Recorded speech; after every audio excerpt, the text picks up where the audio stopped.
নামাজ এটা ব্রেন পরিষ্কারের একটা সেরা বুদ্ধি। কিভাবে পরিষ্কার হয়? ওই যে বিজ্ঞানীরা দেখছে, নোবেল বিজ্ঞানীরা কিছুদিন আগে কয়েকজন নোবেল বিজয়ী একসাথে হয়েছে, একটা মিটিং করতেছে। তা বলতেছে যে মানুষের জীবনের জন্য দরকার এরকম সবচেয়ে প্রয়োজনীয় 2টা লাইন বলতে হবে, 2টা, এর বেশি বলতে পারবে না। তো অনেক হিসাব কিতাব করে অনেকজন বিজ্ঞানী তো নোবেল নিছে, সবাই একটা করে বিভিন্ন জন বলছে। শেষে 2টা কথা সবচেয়ে বেশি পছন্দ হয়েছে, সবচেয়ে বেশি ভোট পেয়েছে। তার মধ্যে প্রথম কথাটা কোনটা জানেন? যে অবস্থায় আপনি আছেন শুকরিয়া আদায় করেন।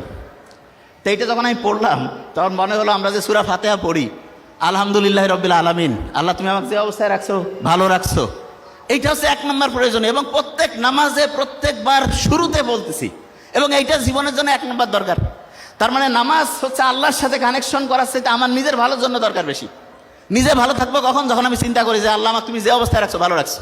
আর দ্বিতীয় কথাটা কি দরকার? সেটা হচ্ছে মানুষ দীর্ঘদিন ভালো থাকতে পারবে, মানুষের ব্রেন সুস্থ থাকবে, মানুষ উন্নতির দিকে যাবে কখন? যখন কেউ রেগুলার পড়াশোনা করে। কোরআনের প্রথম যে আয়াতটা নাজিল হইল, কি ছিল প্রথম আয়াতটা?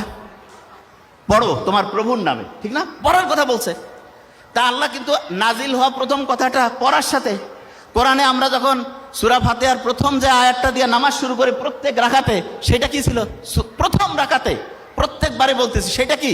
সেটা হচ্ছে শুকরিয়া জানাচ্ছে আল্লাহর কাছে। তার মানে মানুষের জন্য যেটা সবচেয়ে প্রয়োজনীয় আল্লাহ কিন্তু সেট করে দিয়েছেন। এখন দেখেন, অনেকেই বলে না যে আমি পড়ি কিন্তু আমার পড়া খেয়াল থাকে না, আছে না? স্টুডেন্টের এই সমস্যাটা বেশি তো। আচ্ছা, ছেলেদের মধ্যে বলবেন ঈদের নামাজ কারা কারা পড়েন? একটু হাত উঁচু করেন তো। বাকিরা পড়েন না?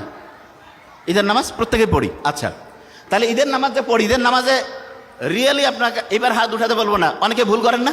এদিক ওদিক তাকাচ্ছেন যে কি মানে যাব নাকি হাত বাঁধবো, হয় না? 100% হয়। কিন্তু যখন আমি এই যে 5 ওয়াক্ত নামাজ পড়ি, এটা থেকেই হয়? প্রশ্নই আসে না। কারণটা কি? কারণটা হচ্ছে, আপনি এখন বলতে পারেন যে ভাই আমরা তো ওই ঈদের নামাজ মাত্র সেরকম পড়ি নাই। আপনি হিসাব করে দেখেন, প্রত্যেক বছরে 2 বার করে আপনি ঈদের নামাজ পড়েন। আপনি যদি 20 বছর ধরে নামাজ পড়তেছেন, 40 বার পড়ছেন, কিন্তু তারপর আপনার খেয়াল থাকে না। কারণটা কি? কারণটা হচ্ছে ওই যে একটু আগে বলছিলাম, যা কিছু পড়ি 1 সপ্তাহ পরে 80% ভুলে যাই। আপনি ঈদের নামাজ পড়েন তো বছরে 2 বার, আপনার পড়ার যে টেকনিকটা, যে নিয়মটা, সেটা শর্ট টার্ম মেমোরিতে থাকে, লং টার্মে আর রিজার্ভ হয় না। কিন্তু আপনি রেগুলার যে 5 ওয়াক্ত নামাজ পড়েন, এটা আপনার লং টার্ম মেমোরিতে রিজার্ভ হয়ে যায়। এই জন্য ঈদের নামাজটা এইটা থেকে একটা পড়ার টেকনিক বের করা যায়। সেটা কি?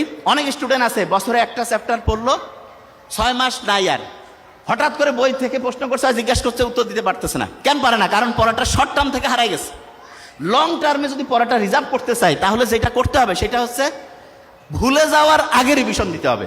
আমরা যে নামাজ পড়ি, প্রত্যেক দিন 5 ওয়াক্ত নামাজ পড়তেছি না, একে সূরা ফাতিহা ফির কমন দরকার কি? আল্লাহ তো কইতে পারতো যে দিনে 1 বার পড়বা, একটু করে পড়লে হবে। নো, 5 বার রাখছে এই কারণে।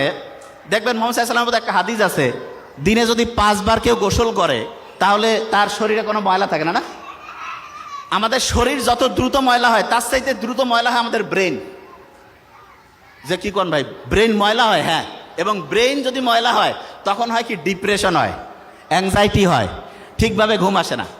তা ব্রেনটা পরিষ্কার করার জন্য প্রত্যেক দিন 5 বার গোসল করার চাইতে উপকারী জিনিস নামাজের ব্যবস্থা আল্লাহ করছে। তার মানে নামাজ এটা ব্রেন পরিষ্কারের একটা সেরা বুদ্ধি। কিভাবে পরিষ্কার হয়? ওই যে বিজ্ঞানীরা দেখছে, নোবেল বিজ্ঞানীরা, যে সবচাইতে ভালো কোনটা? যে শুকরিয়া যদি থাকে, আপনি যখন নামাজে দাঁড়ান তখন যদি এই শুকরিয়াটা থাকে আপনার মধ্যে, যে আমি যা কিছু পড়ছি, যেই অবস্থায় আমি আছি, আল্লাহর কাছে আমি শুকরিয়া, আল্লাহ আমাকে তুমি ভালো রাখছো, অটোমেটেড দেখবেন যে আপনার মনের যে দুশ্চিন্তা, মনের মধ্যে যে খারাপ অবস্থা, এটা আল্লাহর রহমতে নাই হয়ে গেছে।